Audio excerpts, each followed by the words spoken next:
Saya mah cuman nggak mau kalian itu pakai krim racikan itu tidak sama dokter secara langsung. Please lah kalian yang mau pakai obat krim dokter itu ke klinik langsung deh di kota kalian.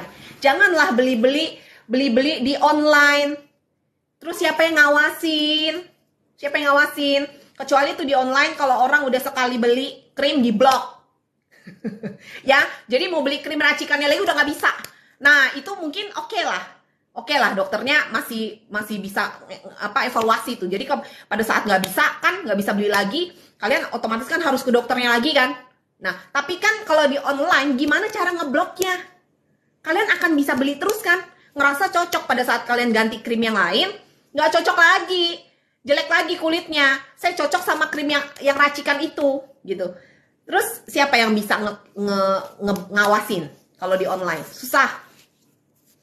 Susah ya. Jadi kalian bisa nyolong-nyolong beli. Dan dokternya juga nggak tahu gitu. Jadi baik ke klinik aja di kota kamu. Cari kalau mau pakai obat. Ya, dan obat itu sebenarnya juga harus bijak juga sih. Nggak semua masalah kulit pakai obat kok. Nggak semua masalah kulit pakai obat. Yang pakai obat itu kalau untuk menekan sementara. Lagi ada peradangan hebat gitu ya. Lagi ada misalnya kalian butuh hidroquinon misalnya ya, untuk ada bekas KB misalnya contoh, dan itu pun paling cuman sebulan 2 bulan atau di area-area fleknya aja, tapi dibuat itu benar-benar yang gimana, nggak ketergantungan lah, dokter yang atur gitu ya. Jadi ya jangan pakai beli-beli online atau ini kalau obat racikan. Itu yang sekarang marak guys, selain si merkuri. Maka kalian tuh jangan bingung lagi. Nah, kalau si Brilliant ini kan saya udah sering bahas, ada VT-nya ya. Itu kan produk Filipin kalau nggak salah, dan udah sering banget ketangkep BPOM. Tangkep sana, tangkep sini ya. Diselundupin sana, selundupin sini karena ilegal. Ada kandungan hidroquinon sama tretinoin yang di Indonesia itu obat keras. Jadi ya udah, kalian ngapain maksa mau pakai? Kalau itu obat keras kan cuma seneng-seneng sesaat. Ya. Kalau di dokter tuh ada tujuannya memakai obat itu. Meko tuh kayak Kelly ya. Ya mirip-mirip aja Kelly. Dibilang bagus, ya itu kan alas bedak. Kalau alas bedak ya begitu ya. Alas bedak itu cenderung nutup pori. Jadi kalian yang masih gampang komedoan pakai itu mah banjir komedo.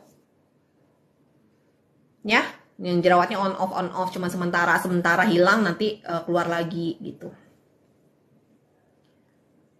Enpure harusnya aman dong. Enpure tuh udah BPOM. Enpure nih juga ada di bandara, ada di mana-mana. Aman guys. Kitoderm ya. Kitoderm tuh juga mirip-mirip sama Primaderma ya. Cuman kamu cek aja krim malamnya dikasih obat keras nggak? Racikan maksud saya. Kalian tuh intinya gini, pakai racikan itu harus diresepin sama dokter langsung ya. Ngerti kan kata langsung? Ketemu. Dok, saya mau konsul dok, kulit saya ketemu sama dokternya. Ketemu, dicek, dipegang sama dokter muka kulit kamu ya. Itu ketemu kalau mau pakai obat. Ya, kalau mau diobatin, misalnya kamu jerawatan parah banget gitu. Ke dokter. Jangan lewat online. Ya, ke dokter. Nanti dikasih obat-obat sama dokternya. Ya udah. Jangan tanya lagi, "Dok, aku ke dokter SPKK dikasih obat, aman nggak, Dok?" Ya Allah. Ya kamu udah sama dokter. Yang nggak aman itu kalau, "Dokter, aku pakai krim racikan, Dok, belinya sama reseller." Nah, itu yang nggak aman. Aku belinya di agen A, di agen B. Itu nggak aman. Nggak aman.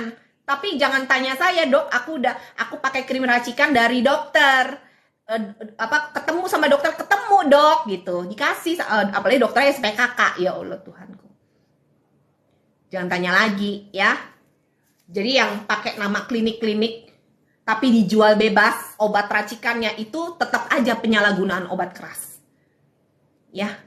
Kalian tahu nggak, saya itu punya klinik dulu, saya di Manokwari guys ya. Saya buka klinik sendiri, dan itu kan ada saya kan, ada dokternya kan. Saya itu ada beberapa stok obat, karena kan sulit di Manokwari itu, sulit apotik ya, maksudnya ada, tapi bahan bakunya tuh sulit gitu loh. Jadi saya ambil tuh dari Jakarta. Muslihat, thank you. Thank you, GPP. Jadi ambil dari Jakarta, saya stok nggak banyak, ya. Dan itu orang Bepom selalu datang cek ke klinik, ke salon lah, ke klinik lah. Pokoknya dia datengin rutin tuh setahun bisa 2-3 kali. Ya, datang ngecek. Gak boleh ada krim racikan. Kalian bayangin, ada dokternya loh, gak boleh. Prosedurnya harus ada apotik. Prosedurnya harus ada apotik. Dokter meresepkan nggak boleh ngambil dari Jakarta. Kan saya nggak tahu waktu itu. Ya, akhirnya saya nggak pernah lagi pakai obat sampai sekarang. Nggak pernah lagi pakai obat, kecuali memang pasiennya memang butuh obat, gitu. Saya tinggal resepin gitu ya. Tapi kalau krim dalam bentuk racikan itu tidak sembarangan.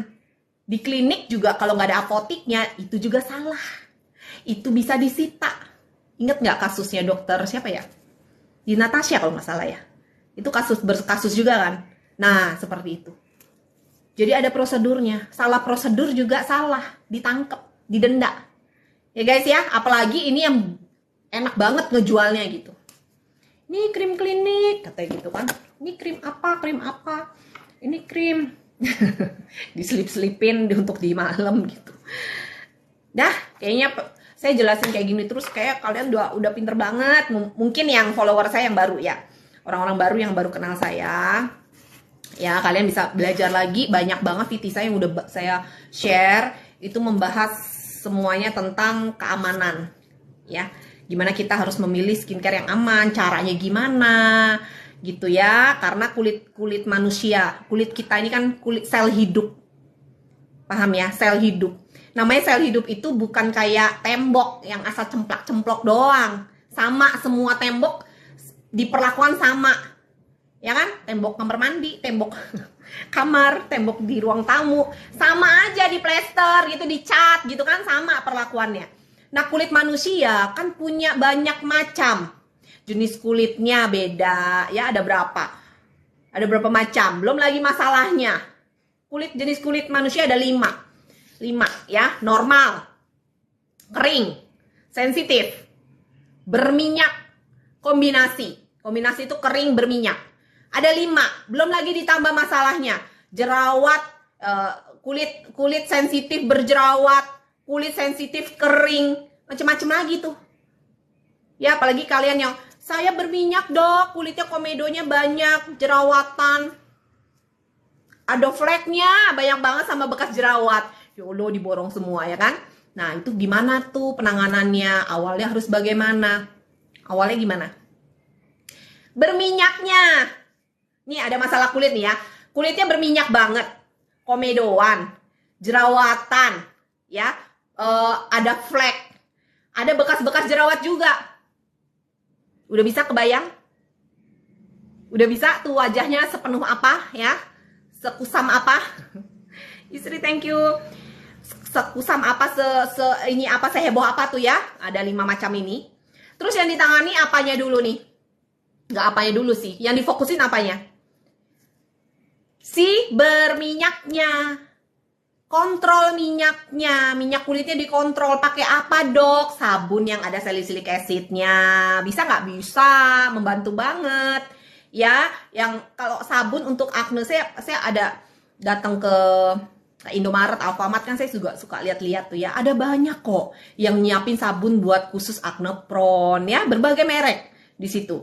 Kalian baca dong, jangan asal beli-beli aja. Dibaca keperuntukannya untuk apa.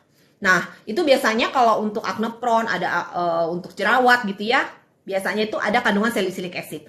Salicylic acid itu bagus banget untuk membantu deep cleansing juga. Jadi dia membantu membersihkan sampai ke dalam pori.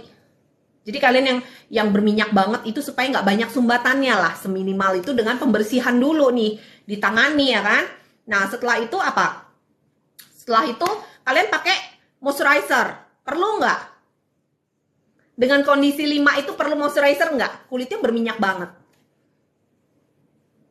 Perlu, tetapi pilih moisturizer yang jenisnya humectant. Biasanya moisturizer jenis humectant sudah ada di sunscreen. Oke? Sudah ada di sunscreen. Jadi kalau pagi ya udahlah pakai sunscreen aja yang memang khusus untuk kulit berminyak dan berjerawat. Ada jualannya berbagai merek juga, oily and acne gitu ya. Untuk kulit berjerawat misalnya gitu kan sunscreennya ya. Pilih yang seperti itu, pakai. Udah itu malamnya pakai apa dok? Pakai boleh kandungan-kandungan yang ada vitamin A-nya ya buat membantu membersihkan dari dalam. Terus flek saya gimana? Sabar. Thank you. Fleknya sabar. Itu dulu yang ditanganin. Nanti kalau regenerasi sudah bagus ya kan minyaknya sudah terkontrol. Proteksi kulitnya juga udah oke, kuat, barriernya udah bagus. Nanti si flek lama-lama memudar. Nanti tinggal kalian kalau udah jerawat udah nggak ada terlalu masalah lagi, baru masukin pencerah-pencerah kulit. Itu tahapannya. Paham ya? Jadi jangan semua mau dimauin dulu kalau masalahnya banyak kayak gitu. Satu-satu. Tapi yang pertama ditangani adalah si jenis kulitnya itu dinormalin dulu.